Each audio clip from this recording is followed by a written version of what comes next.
मेरे दादा जी तो मेरे फादर ने जो जो सिखाया तो उन्होंने एक्चुअली सिखाया है कि विमेन कैन डू मतलब women girls have to be independent कभी ਅੱਡ नहीं किया कि लड़के दूजे हो गए कि लड़कियां अलग हो गई तो सिक्ख्या जी माँ प्यो की होंगी है ना बहुत वधिया सिक्ख्या रही है उसी ਨੂੰ अपना सार बनाओ बाकी कोई कुछ नहीं सिखाता सिर्फ माँ प्यो ही सिखाते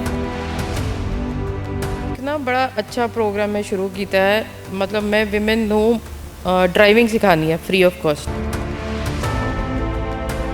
I am not a political person पर मैं इन्ना जरूर कहांगी कि जिहड़ी भी पार्टी आए जो भी आए वो थोड़ा जा ह्यूमनली सोचे मतलब जिमें साडा हल्का हैगा जीरकपुर हैगा पानी दा drainage system is not there we have to get that properly maintained साडा सिविल हॉस्पिटल डकोली एरिया ਉਹ ਸਾਡੀ ਜ਼ਰੂਰਤਾਂ ਦੇਖ ਲੈਂਦਾ ਜਿਹੜੇ ਵੈਕਸੀਨੇਸ਼ਨ ਵੀ ਚਾਹੀਦੀ ਹੁੰਦੀ ਹੈ ਸਾਨੂੰ ਟਾਈਮ ਟੂ ਟਾਈਮ ਦੇ ਦਿੰਦਾ ਹੈ ਬਟ ਜਿਹੜਾ ਤੁਸੀਂ ਕਹਿ ਰਹੇ ਹੋ ambulance service that is basically because of traffic issue ਅਗਰ ਇੱਕ ਹੋਰ ਸੁਜੈਸ਼ਨ ਹੈਗੀ ਮੇਰੀ ਕਿ ਸਾਡਾ ਇੱਕ ਅਗਰ ਵਾਕਓਵਰ ਬ੍ਰਿਜ ਹੋਏ ਮਤਲਬ ਜਿਵੇਂ ਕਿ ਫਲਾਈਓਵਰ ਖਤਮ ਹੁੰਦਾ ਹੈ ਬਸ ਇੱਕ ਵਾਕਓਵਰ ਬ੍ਰਿਜ ਹੀ ਹੋ ਜਾਏ ਫੁੱਟਪਾਥ ਹੋ ਜਾਏ ਉੱਤੇ ਹਾਈ ਸਟੈਂਡਿੰਗ ਉਹ ਵੀ ਬਹੁਤ ਸਾਰੀ ਚੀਜ਼ਾਂ ਸੋਲਵ ਕਰ ਦੂਗਾ ਜਿਹੜਾ ਸਾਡਾ ਨੋਰਮਲ ਸਾਈਕਲ ਦਾ ਟ੍ਰੈਫਿਕ ਹੈ ਮੋਟਰਸਾਈਕਲ ਦਾ ਮਤਲਬ ਸਾਨੂੰ ਜ਼ਰੂਰਤ ਹੀ ਨਹੀਂ ਪੈਗੀ ਇਹ ਸਭ ਚਲਾਉਣ ਦੀ ਤੁਸੀਂ ਵਾਕ ਕਰੋ ਉੱਧਰ ਜਾਓ and B stay fit stay healthy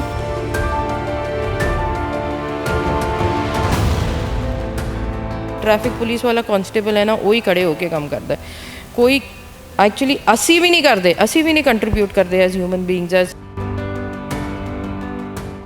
ਸਲਾਮ ਨਮਸਤੇ ਸਤਿ ਸ਼੍ਰੀ ਅਕਾਲ ਦੋਸਤੋ ਮੈਂ ਜਿੰਦੀ ਮਰਚਣੀ ਤੇ ਤੁਸੀਂ ਦੇਖ ਰਹੇ ਹੋ ਵੌਇਸ ਆਫ ਪੰਜਾਬ ਲੈ ਕੇ ਹਾਜ਼ਰ ਹੋ ਗਈਆਂ ਇੱਕ ਵਾਰ ਫਿਰ ਦ ਲੇਡੀ ਔਨ ਰਾਈਜ਼ ਤੁਹਾਨੂੰ ਪਤਾ ਹੀ ਹੈ ਦੋਸਤੋ ਲੇਡੀ ਔਨ ਰਾਈਜ਼ ਦੇ ਵਿੱਚ ਉਹਨਾਂ ਔਰਤਾਂ ਨੂੰ ਉਹਨਾਂ ਸ਼ਖਸੀਅਤਾਂ ਨੂੰ ਤੁਹਾਡੇ ਰੂਬਰੂ ਕਰਦਾ ਜਾਂ ਸਮਾਜ ਦੇ ਵਿੱਚ ਖੂਬਸੂਰਤ ਢੰਗ ਦੇ ਨਾਲ ਕੰਮ ਕਰ ਰਹੀਆਂ ਆਪਣੇ ਦਮ ਤੇ ਕਰ ਰਹੀਆਂ ਆ ਕਮਿਊਨਿਟੀ ਨੂੰ ਕੁਛ ਨਾ ਕੁਛ ਦੇ ਰਹੀਆਂ ਅੱਜ ਵੀ ਸਾਡੇ ਨਾਲ ਬਹੁਤ ਹੀ ਖੂਬਸੂਰਤ ਸ਼ਖਸੀਅਤ ਬੈਠੇ ਆ ਤੇ ਨਾਮ ਉਹਨਾਂ ਦਾ ਹੈਗਾ ਆ ਸਰਤਾਜ ਲਾਂਬਾ ਜੀ ਕਰਦੇ ਆ ਸਵਾਗਤ ਤੇ ਕਰਦੇ ਆ ਉਹਨਾਂ ਦੇ ਨਾਲ ਗੱਲਾਂ ਬਾਤਾਂ ਸਰਤਾਜ ਜੀ ਸਤਿ ਸ਼੍ਰੀ ਅਕਾਲ ਜੀ ਆਇਆਂ ਨੂੰ ਸਤਿ ਸ਼੍ਰੀ ਅਕਾਲ ਜੀ ਬਹੁਤ ਅੱਛਾ ਲੱਗਿਆ ਜੀ ਤੁਸੀਂ ਆਏ ਅੱਜ ਇੰਟਰਵਿਊ ਲੈਣ ਵਾਸਤੇ ਤੇ ਮੈਂ ਵੀ ਬਹੁਤ ਖੁਸ਼ ਨਸੀਬ ਹਾਂ ਕਿ ਮੈਂ ਵੀ ਇੱਕ ਲੇਡੀ ਸੀਓ ਦੇ ਨਾਲ ਬੈਠੀ ਹੋਈ ਹਾਂ ਵੌਇਸ ਆਫ ਪੰਜਾਬ ਦੀ ਜਿੰਦੀ ਜੀ ਨਾਲ ਤੇ ਥੈਂਕ ਯੂ ਸੋ ਮਚ ਬਹੁਤ ਬਹੁਤ ਸ਼ੁਕਰਾਨਾ ਜੀ ਤੁਹਾਡਾ ਥੈਂਕ ਯੂ ਸਰਤਾਜ ਜੀ ਅਸੀਂ ਤੁਹਾਡਾ ਕਰਦੇ ਹਾਂ ਕਿਉਂਕਿ ਇੰਨੇ ਖੂਬਸੂਰਤ ਗਾਰਡਨ ਦੇ ਵਿੱਚ ਤੁਸੀਂ ਸਾਨੂੰ ਬਿਠਾ ਲਿਆ ਹੋਇਆ ਆਪਣੇ ਘਰ ਇਨਵੀਟੇਸ਼ਨ ਦਿੱਤੀ ਆ ਬਹੁਤ ਹੀ ਵਧੀਆ ਲੱਗਾ ਥੋੜ੍ਹੀ ਜਿਹੀ ਆਪਣੀ ਇੰਟਰੋਡਕਸ਼ਨ ਜਿਹੜੀ ਸਾਡੇ ਦੋਸਤਾਂ ਨਾਲ ਸਾਂਝੀ ਕਰੋ ਕਿ ਜੋ ਤੁਸੀਂ ਕੰਮ ਕਰ ਰਹੇ ਆ ਪਹਿਲੇ ਆਪਣੇ ਬਾਰੇ ਥੋੜ੍ਹਾ ਕੁ ਦੱਸੋ ਮੈਂ ਜੀ ਪੰਜਾਬ ਦੀ ਬੇਟੀ ਹਾਂ ਅਤੇ my father has been in the air force ਮੇਰੇ ਫਾਦਰ ਏਅਰ ਫੋਰਸ ਵਿੱਚ ਮੇਰੇ ਹਸਬੈਂਡ ਆਰਮੀ ਤੋਂ ਰਿਟਾਇਰ ਹੋਏ ਅਤੇ ਮੇਰਾ ਬ੍ਰਦਰ ਏਅਰ ਫੋਰਸ ਵਿੱਚ ਹੈਗਾ ਅਤੇ ਅਸੀਂ ਤਾਂ ਕਹੀਏ ਕਿ ਪਿਛਲੇ 3 ਪੁਸ਼ਤਾਂ ਪੂਰੀ ਫੌਜ ਦੀ ਹੈ ਅਤੇ ਪੰਜਾਬ ਤੋਂ ਹੀ ਹੈਗੇ ਅਤੇ ਅਸੀਂ ਸਾਡੇ ਮੇਰੇ ਦਾਦਾ ਜੀ ਅਤੇ ਮੇਰੇ ਫਾਦਰ ਨੇ ਜੋ ਜੋ ਸਿਖਾਇਆ ਅਤੇ ਉਹਨਾਂ ਨੇ ਐਕਚੁਅਲੀ ਸਿਖਾਇਆ ਹੈ ਕਿ ਵਿਮਨ ਕੈਨ ਡੂ ਮਤਲਬ women girls have to be independent ਕਦੀ ਅੱਡ ਨਹੀਂ ਕੀਤਾ ਕਿ ਲੜਕੇ ਦੂਜੇ ਹੋ ਗਏ ਕਿ ਲੜਕੀਆਂ ਅਲੱਗ ਹੋ ਗਈਆਂ ਸਾਰਿਆਂ ਨੂੰ ਇਕੱਠੇ ਰੱਖਿਆ ਅਤੇ ਮੇਰੇ ਦਾਦਾ ਜੀ ਮੈਂ ਕਹਾਂਗੀ ਉਹਨਾਂ ਨੇ ਪੂਰਾ ਕੁਛ ਆਪਣੀ ਬੇਟੀਆਂ ਵਿੱਚ ਵੀ ਦਿੱਤਾ ਅਤੇ ਸੰਸ ਨੂੰ ਵੀ ਦਿੱਤਾ ਸੇਮ ਵੇ ਮੇਰੇ ਨਾਨਾ ਜੀ ਨੇ ਵੀ ਕੀਤਾ ਪੂਰਾ ਲੁੱਕ ਆਫਟਰ ਬੇਟੀ ਅਤੇ ਬੇਟਿਆਂ ਵਿੱਚ and now my father group captain Sawani ਉਹ ਜਿਵੇਂ ਕਿ ਲੜਕੀਆਂ ਨੂੰ ਰੱਖਦੇ ਹਨ ਨਾ ਮਤਲਬ ਤੁਸੀਂ ਦੇਖਣਾ ਚਾਹੀਦਾ ਮੇਰੀ ਬ੍ਰਦਰ ਦੀ 2 ਬੇਟੀਆਂ ਮੇਰੀ ਇੱਕ ਬੇਟੀ ਹੈ ਅਤੇ ਲੱਗਦਾ ਹੀ ਨਹੀਂ ਕਿ ਉਹ ਕਿਸੇ ਮੁੰਡੇ ਤੋਂ ਘੱਟਣ ਬਲਕਿ ਮੈਂ ਕਹਾਂਗੀ ਕਿ ਅੱਜ ਦੀ ਪੀੜ੍ਹੀ ਵਿੱਚ ਉਹ ਅੱਗੇ ਹੀ ਵਧ ਰਹੇ ਹੈਗੇ ਗਰਲਸ ਅਤੇ we are working towards women empowerment and to serve humanity ਮਤਲਬ ਜਿਵੇਂ ਵੀ ਅਸੀਂ ਕੰਮ ਕਰਦੀ ਹੈ ਬਾਬਾ ਨਾਨਕ ਦੀ ਮਿਹਰ ਹੈ ਸਾਨੂੰ ਸਭ ਕੁਛ ਮਿਲਿਆ ਹੈ ਅਸੀਂ ਅੱਗੇ ਵਧਦੀ ਬਸ ਇੰਨਾ ਹੀ ਹੈ ਕਿਹੜੇ ਕਿਹੜੇ ਕੰਮ ਕਰ ਰਹੇ ਆ ਕਮਿਊਨਿਟੀ ਵਾਸਤੇ NGOs ਹੈਗੀ ਆ ਜਾਂ ਕੀ ਆ ਉਹਦੇ ਬਾਰੇ ਜਾਣਕਾਰੀ ਦਿਓ ਦੇਖੋ ਜੀ ਕੀ ਹੁੰਦਾ ਹੈ ਕਿ ਜੋ ਵੀ ਕੰਮ ਤੁਸੀਂ ਦਿਲ ਤੋਂ ਕਰੋ ਨਾ ਉਹ ਹਿਊਮਨ ਟੱਚ ਆ ਜਾਂਦਾ ਉਸ ਵਿੱਚ ਅਤੇ ਅਸੀਂ ਇਹ ਚਾਹੁੰਦੇ ਹਾਂ ਕਿ ਦੁਨੀਆ ਵਿੱਚ ਜਿੰਨੇ ਵੀ ਲੋਕ ਹੈਗੇ ਉਹਨਾਂ ਨੂੰ ਮੋਬਿਲਿਟੀ ਅਤੇ ਕੇਅਰ ਦੀ ਜ਼ਰੂਰਤ ਘੱਟ ਹੀ ਪਏ ਸਾਡੇ ਇੱਧਰ ਇੰਡੀਆ ਵਿੱਚ ਆਈ ਮੀਨ ਹਾਲੇ ਕੋਈ ਈਕੋ ਸਿਸਟਮ ਨਹੀਂ ਬਣਿਆ ਜਿਸ ਵਿੱਚ ਅਸੀਂ ਇੱਕ ਦੂਸਰੇ ਦੇ ਉੱਤੇ ਭਰੋਸਾ ਕਰ ਲਈਏ ਕਿਉਂਕਿ medical aid 128 crore population is a very big population ਤੇ ਆਪਾਂ ਨੇ ਸਭ ਕੁਝ ਰਲ ਮਿਲ ਕੇ ਕਰਨਾ ਹੈ। ਇਸੀ ਨੂੰ ਸੋਚਦੇ ਹੋਏ ਮੈਂ ਸੋਚਿਆ ਕਿ ਅਸੀਂ ਇੱਕ ਵਹੀਕਲ ਮੋਡੀਫਾਈ ਕੀਤੀ ਜਿਸ ਵਿੱਚ ਡਿਫਰੈਂਟਲੀ ਏਬਲਡ ਪੀਪਲ ਉੱਪਰ ਨੀਚੇ ਜਾ ਸਕਦੇ ਹਨ, ਮੂਵ ਕਰ ਸਕਦੇ ਹਨ। ਸਾਡੇ ਕੋਲ ਕੇਅਰ ਟੇਕਰਸ ਹੈਗੇ। ਤੁਸੀਂ ਬਾਹਰ ਬੈਠੇ ਹੋ, ਯੂਕੇ ਬੈਠੇ, ਜਿਵੇਂ ਕਿ ਤੁਸੀਂ ਯੂਕੇ ਤੋਂ ਹੋ, ਤੁਹਾਡੀ ਫੈਮਿਲੀ ਇੱਧਰ ਹੈ ਤੇ ਟੈਨਸ਼ਨ ਵਿੱਚ ਰਹਿੰਦੇ ਹੋ ਕਿ ਕੌਣ ਮਿਲੇਗਾ, ਕੌਣ ਦੇਖੇਗਾ, ਕੌਣ ਕੀ ਕਰੇਗਾ। ਤੇ ਅਸੀਂ ਉਹ ਸਾਰਾ ਕੁਝ ਨਾਲ ਮਿਲਾ ਕੇ ਉਸ ਨੂੰ ਇੱਕ ਪ੍ਰੋਗਰਾਮ ਬਣਾਇਆ ਹੈ ਜਿਸ ਨੂੰ ਬਡੀ ਕੈਬਸ ਐਂਡ ਕੇਅਰ ਕਹਿ ਰਹੇ ਹਾਂ ਕਿ ਤੁਸੀਂ ਆਪਣੀ ਫੈਮਿਲੀ ਦੇ ਬਾਰੇ ਬਿਲਕੁਲ ਨਿਸ਼ਚਿੰਤ ਹੋ ਜਾਓ ਤੇ ਵੀ ਵਿਲ ਟੇਕ ਕੇਅਰ। ਉਸ ਦੇ ਇਲਾਵਾ ਅਸੀਂ ਪਿਛਲੇ ਸਾਲ ਕੋਵਿਡ ਕੇਅਰ ਸੈਂਟਰ ਵੀ ਖੋਲ੍ਹਿਆ, ਫ੍ਰੀ ਕੋਵਿਡ ਕੇਅਰ ਸੈਂਟਰ ਖੋਲ੍ਹਿਆ। ਫਿਰ ਅਸੀਂ ਵੈਕਸੀਨੇਸ਼ਨ ਵੀ ਕਰਾਈਆਂ। ਹਾਲੇ ਅੱਜ ਤੱਕ ਮੈਂ ਕਹਾਂਗੀ ਕਿ ਮੇਰੀ ਡਾਟਰ ਜਿਹੜੀ ਡਾਕਟਰ ਹੈ ਨਾਲ ਮੇਰੇ, ਅਰਾਊਂਡ 5000 ਲੋਕਾਂ ਦੀ ਅਸੀਂ ਵੈਕਸੀਨੇਸ਼ਨ ਕਰਵਾ ਦਿੱਤੀ ਹੈ ਫ੍ਰੀ ਆਫ ਕਾਸਟ। ਸਭ ਬਾਬਾ ਨਾਨਕ ਕਰਵਾ ਦਿੰਦਾ ਤੇ ਹਿੰਮਤ ਮਿਲਦੀ ਹੈ ਪੂਰੀ ਫੈਮਿਲੀ ਫਰੈਂਡਸ ਤੇ ਤੁਸੀਂ ਆ ਗਏ। ਜਿਵੇਂ you are also women empowerment I would say, ਕਿੰਨੀ ਕੋਈ ਲੇਡੀਜ਼ ਹੁੰਦੀ। ਸੋ ਬਹੁਤ ਅੱਛਾ ਲੱਗਿਆ ਜੀ ਤੁਹਾਨੂੰ ਮਿਲ ਕੇ। ਸਹੀ ਕਿਹਾ ਸਰਦਾਰ ਜੀ, ਕਿਉਂਕਿ ਸਪੈਸ਼ਲੀ ਭਾਵੇਂ ਮੀਡੀਆ ਤੇ ਵੀ ਜੇ ਗੱਲ ਕਰੀਏ, ਮੀਡੀਆ ਦੇ ਵਿੱਚ ਵੀ ਬਿਹਾਈਂਡ ਦ ਸੀਨ ਤਾਂ ਹੈਗੀ ਆ, ਬਟ ਫਰੰਟ ਤੇ ਆਣ ਕੇ ਬਹੁਤ ਹੀ ਘੱਟ ਲੇਡੀਜ਼ ਮਿਲਦੀਆਂ ਆ। ਬਟ ਜੇ ਆਪਾਂ NGOs ਦੀ ਵੀ ਗੱਲ ਕਰੀਏ, ਉਹਦੇ ਵਿੱਚ ਵੀ ਆਪਣਾ ਪੰਜਾਬ ਦੇ ਵਿੱਚ ਬਹੁਤ ਹੱਦ ਤੱਕ ਲੇਡੀਜ਼ ਜਿਹੜੀਆਂ ਹੈਗੀਆਂ ਅੱਗੇ ਹੋ ਕੇ ਆਉਂਦੀਆਂ ਆ।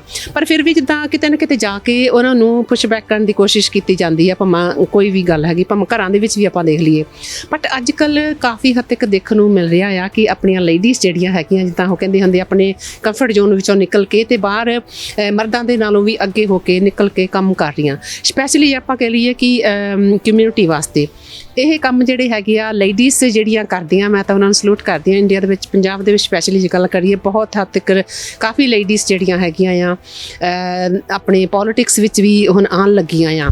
ਉਹਨਾਂ ਦੇ ਉੱਪਰ ਤਾਂ ਆਪਾਂ ਬਾਅਦ ਵਿੱਚ ਗੱਲ ਕਰਾਂਗੇ। ਗੱਲ ਕਰਦੇ ਹਾਂ ਆਪਾਂ ਜਿਹੜੀ ਕਮਿਊਨਿਟੀ ਵਾਸਤੇ ਆ, ਹੋਰ ਕਿਹੜੀਆਂ ਸੇਵਾਵਾਂ ਜਿਹੜੀਆਂ ਹੈਗੀਆਂ ਤੁਸੀਂ ਕਰ ਰਹੇ ਕਮਿਊਨਿਟੀ ਵਾਸਤੇ? ਕਿੰਨਾ ਬੜਾ ਅੱਛਾ ਪ੍ਰੋਗਰਾਮ ਮੈਂ ਸ਼ੁਰੂ ਕੀਤਾ ਹੈ। ਮਤਲਬ ਮੈਂ ਵਿਮਨ ਨੂੰ ਡਰਾਈਵਿੰਗ ਸਿਖਾਉਣੀ ਹੈ free of cost. Wow wow. So I want them ਕਿ ਉਹ independent ਹੋਣ and driving as a mean of commercial, ਮਤਲਬ ਜਿਹੜੇ ਤੁਹਾਨੂੰ revenue ਵੀ ਮਿਲ ਜਾਏ। ਤੁਸੀਂ like you can be a school bus driver, car driver and Ola Uber driver। ਉਸ ਦੇ ਇਲਾਵਾ ਮੇਰੀ ਜਿਹੜੀ NGO ਬਡੀ ਫਾਊਂਡੇਸ਼ਨ, ਅਸੀਂ ਜਿਹੜੇ ਡੈਸਟੀਟਿਊਟ ਵਿਮਨ ਹੈਗੀ, ਜਿਹੜੀ ਲੇਡੀਜ਼ ਨੂੰ ਕੁਝ ਪ੍ਰੋਬਲਮ ਹੋਈ ਹੈ ਲਾਈਫ ਵਿੱਚ, ਉਹਨਾਂ ਦਾ ਇੱਕ ਅਸੀਂ ਕੋਸ਼ਿਸ਼ ਕਰ ਰਹੇ ਹਾਂ ਕਿ ਕੇਸ ਫ੍ਰੀ ਦੇ ਉੱਤੇ ਲੜੀਏ। ਸੋ ਇਹ ਥੋੜ੍ਹੇ ਕੰਮ ਹੈ ਜਿਹੜੇ ਅਸੀਂ ਇਕੱਠੇ ਕਰਕੇ ਕਰ ਰਹੇ ਹਾਂ, ਪਰ ਡਿਫਰੈਂਟ ਕੰਮ ਹੈਗੇ। ਜਿੱਦਾਂ ਹੁਣ ਤੁਸੀਂ ਗੱਲ ਕੀਤੀ ਆ ਕਿ ਲੇਡੀਜ਼ ਨੂੰ ਜੇ ਕਿਸੇ ਵੀ ਕਿਸਮ ਦੀ ਪ੍ਰੋਬਲਮਸ ਹੈਗੀਆਂ, ਉਹਨਾਂ ਦੇ ਕੇਸ ਜਿਹੜੇ ਹੈਗੇ ਫ੍ਰੀ ਕਾਸਟ ਹੈਗੇ ਆ, ਇੱਦਾਂ ਦੀਆਂ ਜੇ ਲੇਡੀਜ਼ ਇਸ ਪ੍ਰੋਗਰਾਮ ਨੂੰ ਦੇਖ ਕੇ ਤੁਹਾਡੇ ਨਾਲ ਟੱਚ ਕਰਨਾ ਚਾਹੁੰਦੀ, ਜਾਂ ਉਹ ਲੇਡੀਜ਼ ਹੈਗੀਆਂ, ਤੁਹਾਨੂੰ ਕਿੱਦਾਂ ਕੰਟੈਕਟ ਕਰ ਸਕਦੀਆਂ? ਕੋਈ ਤੁਸੀਂ ਆਪਣੀ ਵੈਬਸਾਈਟ ਬਣਾਈ ਹੋਈ ਆ, ਫੇਸਬੁੱਕ ਪੇਜ ਜਾਂ ਕਿੱਥੇ ਤੁਹਾਨੂੰ ਉਹ ਕੰਟੈਕਟ ਕਰ ਸਕਦੇ ਆ? ਉਹ ਹਾਲੇ ਫਾਊਂਡੇਸ਼ਨ ਦਾ ਸਾਡਾ ਪੇਜ ਨਹੀਂ ਹੈਗਾ, ਵੈਬਸਾਈਟ ਨਹੀਂ ਹੈਗੀ, ਬਟ ਮੈਂ ਆਪਣਾ ਪਰਸਨਲ ਨੰਬਰ ਦੇ ਦਿੰਦੀ ਹਾਂ। ਉਹ WhatsApp ਕਰ ਸਕਦੇ ਹਨ ਮੈਨੂੰ। They can only WhatsApp। I will give you WhatsApp number 8725002544। ਉਸ ਦੇ ਉੱਤੇ WhatsApp ਕਰ ਦਿਓ ਤੇ ਮੈਨੂੰ ਮੈਸੇਜ ਆ ਜਾਣਗੇ, ਅਸੀਂ ਦੇਖ ਲਾਂਗੇ। ਕਿੱਦਾਂ ਦੇ ਕੇਸ ਤੁਹਾਡੇ ਕੋਲ ਆਉਂਦੇ ਆ? ਜਿੱਦਾਂ ਤੁਸੀਂ ਕਿਹਾ ਕਿ ਤੁਸੀਂ ਫ੍ਰੀ ਫੋਕਸ ਕਰਨੇ ਆ, ਕੋਈ ਇੱਦਾਂ ਦਾ ਕੰਪਲਿਕੇਸ਼ਨ ਕੇਸ ਸੀਗਾ ਜਿਹਨੂੰ ਤੁਸੀਂ ਰਿਜ਼ੋਲਵ ਕਰਾਇਆ, ਜਾਂ ਇੱਦਾਂ ਦੀਆਂ ਬੱਚੀਆਂ ਵੀ ਆਉਂਦੀਆਂ ਆ ਜਿਨ੍ਹਾਂ ਦੇ ਬਹੁਤ ਹੀ ਜਿੱਦਾਂ ਤਕਲੀਫ ਵਿੱਚ ਹੁੰਦੀਆਂ ਤਾਂ ਪੇਰੈਂਟਸ ਵੀ ਸਾਥ ਛੱਡ ਜਾਂਦੇ ਆ? ਦੇਖੋ, ਪੇਰੈਂਟਸ ਨਾ ਬਹੁਤ ਟਾਈਮ ਦੇ ਬਾਅਦ ਸਾਥ ਛੱਡਦੇ ਹਨ। ਇੰਜ ਨਹੀਂ ਹੁੰਦਾ ਕਿ ਪੇਰੈਂਟ ਛੱਡ ਜਾਂਦੇ, ਪੇਰੈਂਟ ਨਾਲ ਹੀ ਰਹਿੰਦੇ ਨੇ। ਪਰ ਜਿਹੜੇ ਕੇਸ ਸਾਡੇ ਕੋਲ ਆਏ ਨੇ ਉਹਨਾਂ ਦੇ ਤੇ ਮਿਸਫੋਰਚੂਨ ਹੋਈ, ਜਿਵੇਂ ਕਿ ਇੱਕ ਦੇ ਹਸਬੈਂਡ ਦੀ ਡੈਥ ਹੋ ਗਈ ਐਕਸੀਡੈਂਟ ਕੇਸਿਸ ਵਿੱਚ। ਸਾਨੂੰ ਪਤਾ ਨਹੀਂ ਹੈ ਕਿ ਸਰਕਾਰ ਦੇ ਕੋਲ ਬਹੁਤ ਸਾਰੀ ਸਕੀਮਸ ਹੁੰਦੀਆਂ ਨੇ, ਜਿਹੜਾ ਵੀ ਲੋ ਐਕਸੀਡੈਂਟ ਔਨ ਡੈਥ ਹੋ ਜਾਏ ਟਰੈਕਟਰ ਦੇ ਜਾਂ ਅਨਆਈਡੈਂਟੀਫਾਈਡ ਵਹੀਕਲ ਦੇ ਨਾਲ, ਇੱਕ ਅਲਾਊਂਸ ਦਿੰਦੀ ਹੈ ਸਰਕਾਰ। ਉਹ ਅਲਾਊਂਸ ਮਿਲ ਜਾਂਦੀ ਹੈ, ਉਹ ਅਸੀਂ ਕੋਸ਼ਿਸ਼ ਕਰਨੇ ਆ ਕਿ ਲੋਕਾਂ ਨੂੰ, ਲੇਡੀਜ਼ ਨੂੰ ਮਿਲ ਜਾਏ। ਤੇ ਹੋਰ ਬਹੁਤ ਇੰਜ ਵੀ ਲੇਡੀਜ਼ ਹੁੰਦੀਆਂ ਜਿਹੜੀ ਅੱਛੀ ਫੈਮਿਲੀ ਤੋਂ ਆਉਂਦੀਆਂ ਪਰ ਮੈਰਿਟਲ ਡਿਸਕੋਰਡ ਹੋ ਜਾਂਦਾ, husband wife, children have to suffer. So we try ਕਿ ਸਾਰੇ ਵਿੱਚ ਪੈਚ ਅਪ ਹੋ ਜਾਏ, ਕਿ ਸੁੱਖ ਨਾ ਲੱਗੇ ਵੱਧੋ। ਪਰ ਅਗਰ ਨਹੀਂ ਹੋ ਸਕਦਾ ਤੇ ਫਿਰ ਵੀ resort to whatever the best law says. ਗੱਲ ਕਰਦੇ ਹਾਂ ਆਪਾਂ ਕਮਿਊਨਿਟੀ ਦੀ। ਸ਼ੀਰਖਪੁਰ ਦੀ ਜੇ ਆਪਾਂ ਗੱਲ ਕਰੀਏ ਤੇ ਇੱਥੇ ਵੀ ਪ੍ਰੋਪਰਟੀਜ਼ ਨੂੰ ਲੈ ਕੇ ਜਾਂ ਜੋ ਇੱਥੇ ਅੱਜ ਕੱਲ ਡਿਵੈਲਪਮੈਂਟਸ ਹੋ ਰਹੀ ਆ ਸੁਸਾਇਟੀਜ਼ ਦੀ, ਉਹਨਾਂ ਨੂੰ ਲੈ ਕੇ ਵੀ ਜੇ ਗੱਲ ਕਰੀਏ, ਗੱਲ ਹੁਣ ਆਪਾਂ ਕਰਦੇ ਹਾਂ ਪੋਲਿਟਿਕਸ ਦੀ ਥੋੜੀ ਜਿਹੀ। ਅਪਕਮਿੰਗ ਇਲੈਕਸ਼ਨਸ ਆਉਣ ਵਾਲੇ ਆ, ਕੈਂਡੀਡੇਟਸ ਜਿਹੜੇ ਹੈਗੇ ਕੋਰਸ ਜਿੱਦਾਂ ਹੁਣ ਤਾਂ ਨਹੀਂ ਪੱਟੇ, ਫਿਰ ਵੀ ਉਹਨਾਂ ਨੇ ਹਰ ਇੱਕ ਦੀ ਡੋਰ ਖੜਕਾਣੀ ਆ। ਸਾਡਾ ਮਕਸਦ ਇਹ ਵੀ ਇੱਕ ਹੈਗਾ ਆ ਕਿ ਕਮਿਊਨਿਟੀ ਨੂੰ ਜਿਹੜੀ ਹੈਗੀ ਉਹਨਾਂ ਦੀ ਪ੍ਰੋਬਲਮਸ ਹੈਗੀਆਂ ਉਹਨਾਂ ਨੂੰ ਅੱਗੇ ਲੈ ਕੇ ਆਈਏ। ਕਿੱਦਾਂ ਦੇਖਦੇ ਹਾਂ ਕਿ ਜੋ ਇਲੈਕਸ਼ਨਸ ਹੁਣ ਆਉਣੇ ਵਾਲੇ ਆ ਤੇ ਉਹਦੇ ਵਿੱਚ ਆਫ ਕੋਰਸ ਲੇਡੀਜ਼ ਵੀ ਕੈਂਡੀਡੇਟ ਬਹੁਤ ਹੱਦ ਤੱਕ ਹੈਗੇ ਆ। ਤੁਹਾਨੂੰ ਵੀ ਅਸੀਂ ਆਉਣ ਵਾਲੇ ਸਮੇਂ ਵਿੱਚ ਦੇਖ ਸਕਦੇ ਆ। ਪਤਾ ਨਹੀਂ ਜੀ, ਬਾਬਾ ਨਾਨਕ ਦੱਸੂਗਾ, ਪਰ ਇੰਝ ਕੋਈ ਨਹੀਂ। ਅਸੀਂ ਬਹੁਤ ਔਖਾ ਹੁੰਦਾ ਹੈ ਜਿਸ ਨੂੰ ਸੰਭਾਲਣੀ ਪੈਂਦੀ ਹੈ ਡੋਰ, ਬਿਕੋਜ਼ ਪਬਲਿਕ ਤੇ ਪਬਲਿਕ ਹੁੰਦੀ ਹੈ, ਸਾਡੀ ਮੰਗਾਂ ਹੀ ਨਹੀਂ ਖਤਮ ਹੁੰਦੀਆਂ। ਤੇ but I think the best government will come into power and take care of issues. ਹੁਣ ਇਲੈਕਸ਼ਨਸ ਆਉਣ ਵਾਲੇ ਆ, ਕੈਂਡੀਡੇਟਸ ਜਿਹੜੇ ਹੈਗੇ ਅਨਾਉਂਸ ਵੀ ਕਰ ਦਿੱਤੇ ਆ ਕੁਛ ਹੱਦ ਤੱਕ। ਜੇ ਆਪਾਂ ਡੇਰਾਬੱਸੀ ਹਲਕੇ ਦੀ ਗੱਲ ਕਰੀਏ ਤੇ ਕਾਂਗਰਸ ਦੀ ਹਜੇ ਵੇਟ ਹੋ ਰਹੀ ਆ ਕਿ ਕਿਹਨੂੰ ਉਹ ਕਿਹਦੀ ਝੋਲੀ ਦੇ ਵਿੱਚ ਟਿਕਟ ਪਾਉਂਦੇ ਆ। ਤੁਹਾਨੂੰ ਕੀ ਲੱਗਦਾ ਆ ਕਿ ਕਿਹੜੀ ਪਾਰਟੀ ਦੇ ਕੈਂਡੀਡੇਟਸ ਜਿਹੜੇ ਹੈਗੇ ਵਧੀਆ ਕੰਮ ਕਰ ਰਹੇ ਆ? ਪਿਛਲੇ ਜਿੱਦਾਂ ਆਪਾਂ ਜੇ ਕਹੀਏ ਕਿ NK ਸ਼ਰਮਾ ਜੀ ਮੌਜੂਦਾ MLA ਆ ਇੱਥੇ ਦੇ, ਐਂਡ ਉਹਨਾਂ ਨੇ ਕਿੰਨੇ ਕੁ ਹਲਕੇ ਦੀ ਇੰਪਰੂਵਮੈਂਟ ਕੀਤੀ ਆ, ਤੇ ਜਾਂ ਉਹਨਾਂ ਤੋਂ ਕੀ ਉਮੀਦਾਂ ਹੈਗੀਆਂ ਜੇ ਇਲੈਕਸ਼ਨ ਜਿੱਤ ਕੇ ਫਿਰ ਆਉਂਦੇ ਆ ਪਾਵਰ ਵਿੱਚ? ਦੇਖੋ ਜੀ, I am not a political person, ਪਰ ਮੈਂ ਇਹਨਾਂ ਜ਼ਰੂਰ ਕਹਾਂਗੀ ਕਿ ਜਿਹੜੀ ਵੀ ਪਾਰਟੀ ਆਏ, ਜੋ ਵੀ ਆਏ, ਉਹ ਥੋੜ੍ਹਾ ਜਿਹਾ ਹਿਊਮਨਲੀ ਸੋਚੇ। ਮਤਲਬ ਜਿਵੇਂ ਸਾਡਾ ਹਲਕਾ ਹੈਗਾ ਜ਼ੀਰਕਪੁਰ ਹੈਗਾ, ਇੱਥੇ ਪੋਪੂਲੇਸ਼ਨ ਬਹੁਤ ਵੱਧ ਗਈ ਹੈ, ਟ੍ਰੈਫਿਕ ਬਹੁਤ ਕੰਜੈਸਟਡ ਹੁੰਦਾ ਹੈ, ਇੱਕ ਜਗ੍ਹਾ ਤੋਂ ਦੂਜੀ ਜਗ੍ਹਾ ਜ਼ੀਰਕਪੁਰ ਵਿੱਚ ਹੀ ਅੱਧੇ ਘੰਟੇ ਤੋਂ ਘੱਟ ਟਾਈਮ ਨਹੀਂ ਲੱਗਦਾ। ਸਾਨੂੰ ਉਹ ਸਭ ਮੇਨਟੇਨ ਕਰਨਾ ਚਾਹੀਦਾ ਹੈ। ਪਾਣੀ ਦਾ drainage system is not there, we have to get that properly maintained. And power electricity is an issue which is a state problem. ਤੇ ਉਹ ਵੀ ਦੇਖ ਕੇ ਉਹ ਸਾਰੀ ਸਰਵਿਸਿਜ਼ ਜਿਹੜੀ ਹੈ ਨਾ, ਜਿਹੜੀ ਕਮਿਊਨਿਟੀ ਬੇਸਡ ਸਰਵਿਸਿਜ਼ ਹੈਗੇ, ਸਾਨੂੰ ਉਹਨਾਂ ਦੇ ਉੱਤੇ ਵਿਚਾਰ ਕਰਨਾ ਚਾਹੀਦਾ ਹੈ। ਜੋ ਵੀ ਪਾਰਟੀ ਆਏ ਤੇ ਉਹ ਦੇਖੇ ਉਸ ਸਭ ਨੂੰ। ਜੇ ਆਪਾਂ ਗੱਲ ਕਰੀਏ, ਜਿੱਦਾਂ ਤੁਸੀਂ ਗੱਲ ਕੀਤੀ ਹੈ ਕਿ ਟ੍ਰੈਫਿਕ ਬਹੁਤ ਹੱਦ ਤੱਕ ਵੱਧ ਚੁੱਕੀ ਆ, ਹੈਲਥ ਸਰਵਿਸ ਨੂੰ ਲੈ ਗੱਲ ਕਰਦੇ ਕਿ ਜੇ ਆਪਾਂ ਹੁਣ ਅੰਬਾਲਾ ਰੋਡ ਦੇ ਉੱਪਰ ਵੀ ਜੇ ਐਂਬੂਲੈਂਸ ਆਉਂਦੀਆਂ ਆ ਤੇ ਉਹਨਾਂ ਨੂੰ ਰਸਤਾ ਮਿਲਦਾ ਨਹੀਂ ਗਾ। ਕਈ ਵਾਰ ਉਹਨਾਂ ਨੂੰ ਵੀ 15-20 ਮਿੰਟ ਜਿੱਦਾਂ ਟ੍ਰੈਫਿਕ ਦੇ ਵਿੱਚ ਫਸ ਕੇ ਇੰਤਜ਼ਾਰ ਕਰਨਾ ਪੈਂਦਾ। ਕਈ ਵਾਰ ਆਪਾਂ ਜੇ ਕਹਿ ਲਈਏ ਕਿ ਪੇਸ਼ੈਂਟ ਦੀ ਹਾਲਤ ਇੱਦਾਂ ਦੀ ਹੁੰਦੀ ਆ, ਕਿੰਨਾ 15-20 ਸੈਕਿੰਡ ਵੀ ਉਹਨਾਂ ਲਈ ਕ੍ਰੂਸ਼ਲ ਹੁੰਦੇ ਆ, ਨੈਵਰ ਮਾਈਂਡ 15-20 ਮਿੰਟ ਤੱਕ। ਇਹ ਉਮੀਦਾਂ ਜਿਹੜੀਆਂ ਹੈਗੀਆਂ ਇੱਦਾਂ ਦੀਆਂ ਹੈਲਥ ਸਰਵਿਸ ਨੂੰ ਲੈ ਕੇ ਮੰਗਾਂ ਕੀਤੀਆਂ ਜਾਣਗੀਆਂ ਆਉਣ ਵਾਲੇ ਕੈਂਡੀਡੇਟਸ ਕੋਲੋਂ? ਹਾਂਜੀ ਹਾਂਜੀ, ਪੱਕਾ ਜੀ। ਦੇਖੋ, ਉਹ ਜਿਹੜਾ ਹੈਲਥ ਸਰਵਿਸ ਹੈਗੀ, ਮੈਂ ਇਸ ਦੇ ਬਾਰੇ ਵਿੱਚ ਇਹ ਕਹਾਂਗੀ ਕਿ ਜਿਹੜਾ ਸਾਡਾ ਸਿਵਲ ਹਸਪੀਟਲ ਡਕੋਲੀ ਏਰੀਆ, ਉਹ ਸਾਡੀ ਜ਼ਰੂਰਤਾਂ ਦੇਖ ਲੈਂਦਾ। ਜਿਹੜੇ ਵੈਕਸੀਨੇਸ਼ਨ ਵੀ ਚਾਹੀਦੀ ਹੁੰਦੀ ਸਾਨੂੰ ਟਾਈਮ ਟੂ ਟਾਈਮ ਦੇ ਦਿੰਦਾ। ਬਟ ਜਿਹੜਾ ਤੁਸੀਂ ਕਹਿ ਰਹੇ ਹੋ ambulance service, that is basically because of traffic issue. ਸਾਡੀ ਲਾਈਟਾਂ ਨਹੀਂ ਕੰਮ ਕਰਦੀਆਂ, ਸਾਡੇ ਟ੍ਰੈਫਿਕ ਜੈਮ ਇੱਧਰ ਵੱਧ ਜਾਂਦੇ ਨੇ। ਤੇ ਹੁਣ ਤੇ ਅੱਗੇ ਪੁਲ ਵੀ ਬਣਦਾ ਪਿਆ, ਉਸ ਦਾ ਵੀ ਕੁਛ ਟਾਈਮ ਅੱਗੇ ਆਉਣ ਵਾਲੇ ਟਾਈਮ ਵਿੱਚ ਬਥੇਰਾ ਟਾਈਮ ਲੱਗਦਾ, ਸਾਲ ਤੋਂ ਘੱਟ ਨਹੀਂ ਲੱਗਦਾ। ਤੇ ਅਗਰ ਇੱਕ ਹੋਰ ਸੁਜੈਸ਼ਨ ਹੈਗੀ ਮੇਰੀ ਕਿ ਸਾਡਾ ਇੱਕ ਅਗਰ ਵਾਕਓਵਰ ਬ੍ਰਿਜ ਹੋਏ, ਮਤਲਬ ਜਿਵੇਂ ਕਿ ਫਲਾਈਓਵਰ ਖਤਮ ਹੁੰਦਾ ਹੈ, ਬਸ ਇੱਕ ਵਾਕਓਵਰ ਬ੍ਰਿਜ ਹੀ ਹੋ ਜਾਏ, ਫੁੱਟਪਾਥ ਹੋ ਜਾਏ ਉੱਤੇ ਹਾਈ ਸਟੈਂਡਿੰਗ, ਉਹ ਵੀ ਬਹੁਤ ਸਾਰੀ ਚੀਜ਼ਾਂ ਸੋਲਵ ਕਰ ਦੂਗਾ। ਜਿਹੜਾ ਸਾਡਾ ਨਾਰਮਲ ਸਾਈਕਲ ਦਾ ਟ੍ਰੈਫਿਕ ਹੈ, ਮੋਟਰਸਾਈਕਲ ਦਾ, ਮਤਲਬ ਸਾਨੂੰ ਜ਼ਰੂਰਤ ਹੀ ਨਹੀਂ ਪਏਗੀ ਇਹ ਸਭ ਚਲਾਉਣ ਦੀ। ਤੁਸੀਂ ਵਾਕ ਕਰੋ, ਉੱਧਰ ਜਾਓ and B stay fit, stay healthy, so that could B possible. ਤੇ ਜਿਹੜਾ ਸਾਡਾ ਯੂ ਟਰਨ ਹੈ, ਉੱਧਰ ਸਾਨੂੰ ਤੁਸੀਂ ਦੇਖਿਆ ਜ਼ੀਰਕਪੁਰ ਦਾ ਯੂ ਟਰਨ ਜਿਹੜਾ ਉੱਧਰ ਵਿਟੇਜ ਹੋਟਲ ਦੇ ਸਾਹਮਣੇ ਹੈਗਾ? ਹਾਂਜੀ, ਸਾਡੇ ਸਟੂਡੀਓ ਵੀ ਉੱਥੇ ਹੀ ਆ ਜੀ। ਸਟੂਡੀਓ ਵੀ ਉੱਧਰ ਹੈਗਾ। ਉੱਧਰ ਦੇਖੋ ਕਦੀ ਲਾਈਟਾਂ ਨਹੀਂ ਕੰਮ ਕਰਦੀਆਂ, ਤੇ ਉਹ ਉੱਥੇ ਜਿੱਥੇ ਟ੍ਰੈਫਿਕ ਪੁਲਿਸਮੈਨ ਹੈਗੇ ਨਾ, ਉਹ ਬਹੁਤ ਕੰਮ ਕਰਦੇ ਨੇ, ਬੰਦੇ ਦੇਖਦੇ ਨਹੀਂ, ਸਾਰੀ ਜਗ੍ਹਾ ਤੋਂ ਆਉਂਦੇ ਜਾਂਦੇ ਰਹਿੰਦੇ। ਨਾ ਲਾਈਟ ਪੁਆਇੰਟ ਕੰਮ ਕਰਦੀ ਹੈ, ਨਾ ਕੋਈ ਸਿਸਟਮ ਹੈਗਾ ਉਧਰ। ਸਿਰਫ ਜਿਹੜਾ ਟ੍ਰੈਫਿਕ ਪੁਲਿਸ ਵਾਲਾ ਕਾਂਸਟੇਬਲ ਹੈ ਨਾ, ਉਹ ਹੀ ਖੜੇ ਹੋ ਕੇ ਕੰਮ ਕਰਦਾ।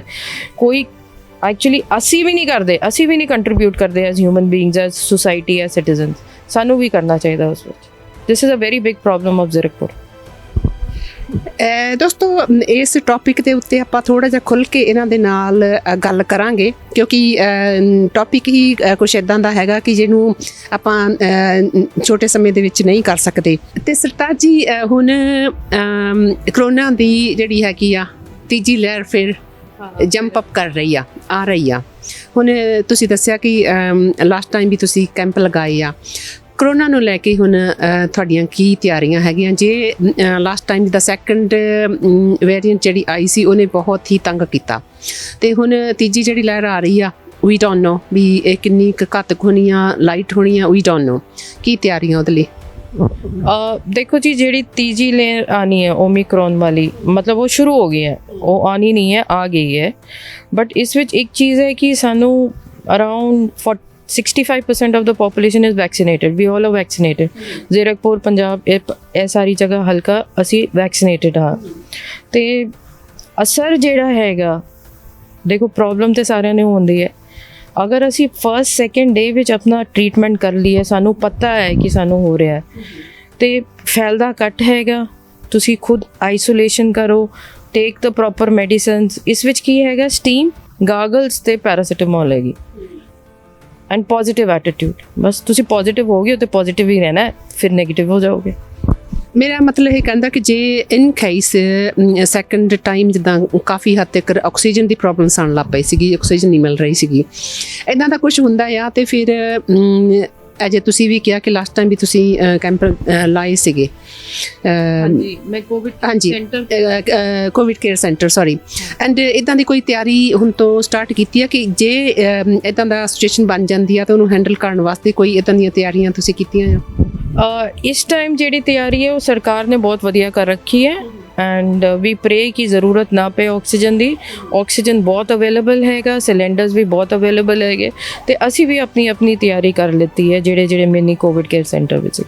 ਬਟ ਇਸ ਵਾਰੀ ਮੈਂ ਕਹਾਂਗੀ ਸਰਕਾਰ ਨੇ ਪ੍ਰੋਪਰ ਤਿਆਰੀ ਕਰ ਰੱਖੀ ਹੈ, ਹਸਪੀਟਲਸ ਨੇ ਵੀ, ਸਰਕਾਰਾਂ ਨੇ ਵੀ, ਤੇ ਸਾਡੇ ਜਿਵੇਂ ਅਸੀਂ ਜਿਹੜੇ ਸਰਕਾਰੀ ਛੋਟੇ Covid free Covid care centre ਚਲਾਣੇ, ਅਸੀਂ ਵੀ ਕੋਈ ਪ੍ਰੋਬਲਮ ਮੈਨੂੰ ਨਹੀਂ ਲੱਗਦਾ ਕੀ ਹੋਏਗੀ, ਤੇ ਮੇਰ ਰੱਖੇ ਬਾਬਾ ਨਹੀਂ ਹੋਏਗੀ।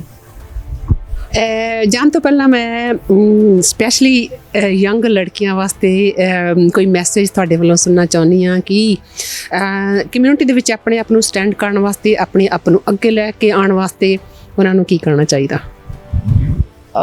ਇੱਕ ਤੇ ਆਪਣੇ ਉੱਤੇ ਜ਼ਰੂਰ ਵਿਸ਼ਵਾਸ ਰੱਖਣਾ ਚਾਹੀਦਾ ਹੈ, ਤੇ ਸਿੱਖਿਆ ਜਿਹੜੀ ਮਾਂ ਪਿਓ ਦੀ ਹੁੰਦੀ ਹੈ ਨਾ, ਬਹੁਤ ਵਧੀਆ ਸਿੱਖਿਆ ਰਹਿੰਦੀ ਹੈ, ਉਸੀ ਨੂੰ ਆਪਣਾ ਸਾਰ ਬਣਾਓ। ਬਾਕੀ ਕੋਈ ਕੁਝ ਨਹੀਂ ਸਿਖਾਉਂਦਾ, ਸਿਰਫ ਮਾਂ ਪਿਓ ਹੀ ਸਿਖਾਉਂਦੇ ਠੀਕ ਹੈ ਨਹੀਂ ਠੀਕ ਹੈ, ਤੇ ਤੁਹਾਡੀ ਆਪਣੀ ਅੰਦਰ ਦੀ ਹਿੰਮਤ। ਬਸ ਮੈਂ ਸਾਰੀ ਲੜਕੀਆਂ ਨੂੰ ਕਹਾਂਗੀ ਕਿ ਤੁਸੀਂ ਸਾਰੇ ਮੇਹਰ ਹੋ ਬਾਬਾ ਦੀ, ਤੇ ਆਪਣੇ ਆਪ ਨੂੰ ਖੁਸ਼ ਰੱਖੋ, ਹੈਲਦੀ ਰੱਖੋ, ਤੇ ਪੋਜ਼ਿਟਿਵ ਥਿੰਕਿੰਗ ਰੱਖੋ। ਕੋਈ ਤੁਹਾਡਾ ਕੁਝ ਨੁਕਸਾਨ ਨਹੀਂ ਕਰ ਸਕਦਾ। ਫੇਥ ਰੱਖੋ ਆਪਣੇ ਉੱਤੇ, ਬਸ ਟਰਸਟ ਐਂਡ ਫੇਥ। ਸਭ ਬਾਬਾ ਨਾਨਕ ਦੇਖੇਗਾ, ਭਗਵਾਨ ਦੇਖੇਗਾ। ਤੇ ਆਪਾਂ ਜਿਵੇਂ ਕਹਿੰਦੇ ਆ ਨਾ ਕਿ ਸਭ ਤੋਂ ਵੱਡਾ ਸਤਿਗੁਰੂ ਨਾਨਕ, ਉਹ ਸਭ ਤੋਂ ਦੇਖਦਾ, ਸਭ ਨੂੰ ਦੇਖਦਾ, ਪਰ ਸਾਡੇ ਵਾਸਤੇ ਸਾਡੇ ਗੁਰੂ ਸਾਡੇ ਮਾਪਿਓ ਹੁੰਦੇ ਜਿਹੜੇ ਸਿੱਖਿਆ ਦਿੰਦੇ ਨੇ, ਉਹਨਾਂ ਨੂੰ ਇੱਜ਼ਤ ਦਿਓ ਬਸ। ਚਾਹੇ ਤੁਸੀਂ ਵਿਆਹ ਕਰਕੇ ਦੂਜੇ ਘਰ ਜਾਓ, ਚਾਹੇ ਤੁਸੀਂ ਆਪਣੇ ਘਰ ਰਹੋ, ਪਰ ਪੇਰੈਂਟਸ ਦੀ ਇੱਜ਼ਤ ਸਾਰੀ ਜਗ੍ਹਾ ਰੱਖੋ। ਮੁੰਡੇ ਦੇ ਪੇਰੈਂਟਸ ਵੀ ਤੁਹਾਡੇ ਪੇਰੈਂਟਸ ਹੈਗੇ, ਤੁਹਾਡੇ ਆਪਣੇ ਪੇਰੈਂਟਸ ਵੀ ਆਪਣੇ ਹੈਗੇ, ਬਸ ਇੱਜ਼ਤ ਦੇ ਨਾਲ ਰਹੋ, ਤੁਹਾਨੂੰ ਸਾਰੀ ਖੁਸ਼ੀਆਂ ਮਿਲਣਗੀਆਂ। ਥੈਂਕ ਯੂ ਸਰਤਾਜ ਜੀ, ਬਹੁਤ ਵਧੀਆ ਲੱਗਾ ਤੁਹਾਡੇ ਨਾਲ ਗੱਲ ਕਰਕੇ। Thank you so much. ਤੇ ਦੋਸਤੋ, ਇਹ ਸੀ ਸਰਤਾਜ ਲਾਂਬਾ ਜੀ, ਜਿਨ੍ਹਾਂ ਦੇ ਵਿਚਾਰ ਸੁਣੇ ਹੋਣਗੇ ਤੁਸੀਂ ਵੀ, ਤੇ ਉਮੀਦ ਕਰਦੀ ਹਾਂ ਕਿ ਬਹੁਤ ਪਸੰਦ ਆਏ ਹੋਣਗੇ। ਬਹੁਤ ਵਧੀਆ ਕੰਮ ਕਰ ਰਹੇ ਆ ਕਮਿਊਨਿਟੀ ਵਾਸਤੇ, ਤੇ ਇਦਾਂ ਦੀਆਂ ਲੇਡੀਜ਼ ਜਿਹੜੀਆਂ ਹੈਗੀਆਂ ਸਾਡੇ ਸਮਾਜ ਦੇ ਵਿੱਚ, ਸਾਡੀ ਕਮਿਊਨਿਟੀ ਦੇ ਵਿੱਚ ਆਉਣ ਅੱਗੇ।